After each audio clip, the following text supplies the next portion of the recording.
I just want to get at the broader context outside of SEED and think about what's the impact of people that have suffered such trauma not receiving psychological services. One of the impacts of untreated trauma is it can go to what we call accumulative trauma, so it can build up. And there's a lot of research out there supporting the fact that the resiliency of people will reduce once they are subjected to so much trauma. So that same person may react very differently after 2-3 years or even 10 years. One of the things that happens in Iraq so often is wars and conflict. So people are used to it in some ways, but not very prepared to it. We have lots of people, survivors of different kinds of conflict, displacement, and wars, but they never process it because of the capacity out there, and the focus is not on the mental health, actually. So one of the things that I always talk about is how the Anfal survivors went untreated. They suffered pretty much something close to what happens right now, but they went untreated. So they were forced after all of that to come back and build a new life with no support or minimum support for them and their families.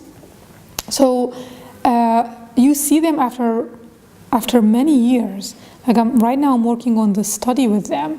After almost 30 years, you see them just as traumatized. You see the depression, they talk about the nightmares, all this bodily pain, the dissociation, the avoidance. You see all of that. And one of the impacts, there's something really dangerous about untreated trauma, which is like the secondary trauma, the second generation trauma, we call it in psychology. And that's actually one of the things that I see in the Anfal survivors. They transfer all their sufferings to their children and their grandchildren, actually. So their children hear all the atrocities. One of the criteria for post-traumatic stress disorder is hearing a loved one experience a life-threatening experience.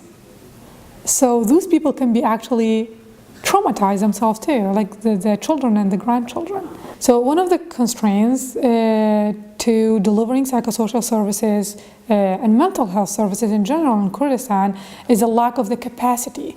So although there are some programs out there in the higher education, undergraduate level, some graduate levels, but it is focusing on education and psychology rather than on clinical psychology, clinical social work, or any of that. So you have a society full of untreated trauma, full of conflict and wars, and then you have no professionals to deal with it, no practitioners to deal with it. So that's on the academic level. We need a lot of programs, undergraduate and graduate programs, masters and PhDs, to produce people who will deliver this quality services to the people. But also, there are lots of NGOs, international and local NGOs, are trying their best to serve this population, because everybody knows that mental health services is very much needed right now here in Iraq. But the main constraint is there's no qualified, or I should say limited numbers of qualified people out there that they can hire to work with those people.